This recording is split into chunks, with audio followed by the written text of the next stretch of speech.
जगदम्बा जय जगदम्बा जय जगदम्बा जय जगदम्बा जय जगदम्बा जय जगदम्बा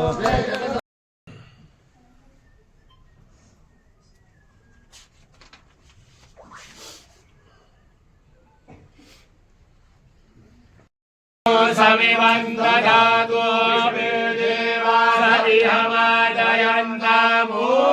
प्रतिष्ठा देवी भगवतीचाही आशीर्वाद आहे. श्रीराम संस्थान साडेगाव मधील पंचायत त्यांचा तर नेहमीच या परिवाराला आशीर्वाद आहेच आहे आणि इथून पुढे आशीर्वाद रामराय देतच राहतील.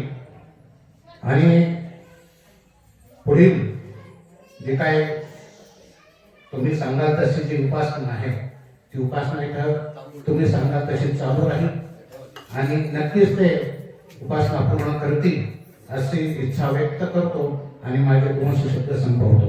जय जय रघुवीर समर्थ महाराज आहेत आणि श्रद्धेय यज्ञेश्वर शास्त्रीजी आहेत. या दोघांच्या करकमलाद्वारे या ठिकाणी मूर्तीची प्राणप्रतिष्ठा संपन्न झालेली आहे. सुरेश महाराज रामदासी आपल्या गावचे आणि श्रीराम संस्थानचे मठपती आहेत आणि भानुदास महाराजांनी सांगितल्याप्रमाणे आपल्या मठामध्ये उत्सव धर्माचे अधिष्ठित असणारे सर्व कार्य त्यांच्या त्यांच्या परीने ते करतात. पण शाक्त परंपरेमध्ये असणारे आणि अण्णा स्वामींचेच काही सुप्त आणि शक्तिशाली गुण संपन्न असणारे अगदी स्नेहवत पूज्य श्री यज्ञेश्वर शास्त्री म्हणजे मला अण्णा स्वामींचं एकदा दर्शन झालं आणि त्यानंतर मी यज्ञेश्वर महाराजांना बऱ्याचदा वेगवेगळ्या कार्यक्रमात पाहिले आणि पाहिल्यानंतर सगळी माहिती घेतली. मधल्या काळामध्ये पुराणी गुरुजी एका घनपारायणाच्या निमित्ताने संभाजीनगरामध्ये होते आणि त्यांचं खूप विशेष प्रेम असल्यामुळे आमचं सारखं सोनेच्या संदर्भात बोलणं व्हायचं.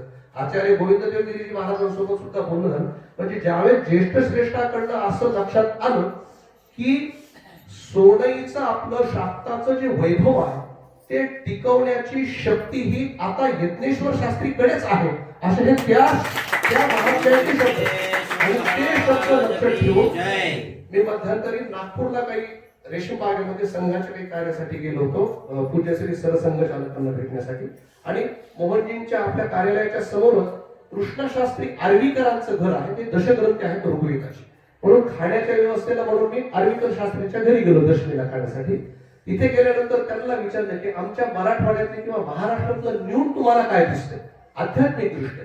तर त्यांनी सांगितलं की महाराष्ट्रात आणि मराठवाड्यात विशेषत्वाने न्यून असं दिसतं की परंपरेनं असणारं जे आपलं वैभव आहे ते आपण तिथे कमी पडतो. म्हणजे अण्णा स्वामींनी जे केलं, नाना स्वामींनी जे केलं, आप्पा स्वामींनी जे केलं ते पुढच्या पिढीनेही करणं अपेक्षित आहे असं भारत देशामधल्या मोठ्या मोठ्या विद्वानांचं मत आपल्या प्रती आहे. म्हणून या सगळ्याचं ऐकून शेवटी असा मनोमन निश्चय झाला आणि भगवती रेणुका मातेचं दर्शन केलं आणि कौल आला की यज्ञेश्वर शास्त्रीच्या हस्तेच मूर्तीची प्रतिष्ठापना करेल. ते ज्यावेळेस सांगतील की माझी ही तारीख रिकामी नाही ती तारीख आपण बदलू. सुरेश महाराजांचं काय विचारायचं त्यांचं काही कशाबद्दल मत नाही. तारीख ठरली हरकत नाही. आनंद ते सगळ्या कार्यामध्ये त्यांचा सहभाग आहेच.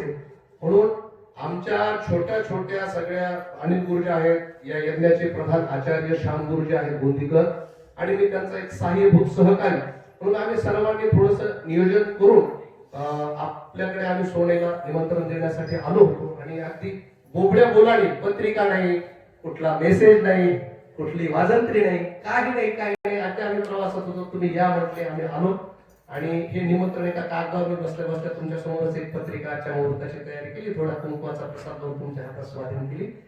म्हणून मला आमच्या समस्त शक्ती म्हणजे आपण सगळेच रेणुका मातेचे अधिष्ठित शिष्य आहोत. आपल्या सगळ्यांचंच कुलदैवत रेणुका माता आहे. म्हणून या प्रसंगी यज्ञेश्वर महाराजांच्या चरणावरती एवढीच मला प्रार्थना विनंती करायची आहे की येणाऱ्या काळामध्ये मराठवाड्यामध्ये असणारे जे रेणुका मातेचे देऊळ आहे जिथे जिथे त्या देवळाला ज्या ज्या गोष्टी माहीत नाही डबकायला आले असे बरेच संस्कार आहेत की त्यांना त्यांचा कुलाचार कुलधर्म माहीत नाही, कधी बॅट पॉवर नाही, कधी आर्थिक अडचणी.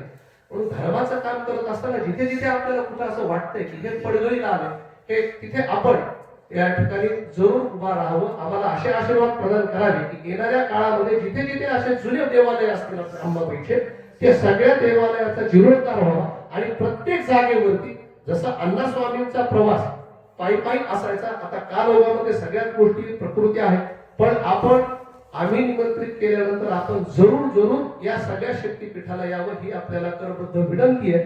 आणि दोघांनाही महाराजांना विनंती आहे की आम्हाला सर्वांना आपण मार्गदर्शन प्रदान करावं. हे प्रास्ताविक ठेवलं सगळं.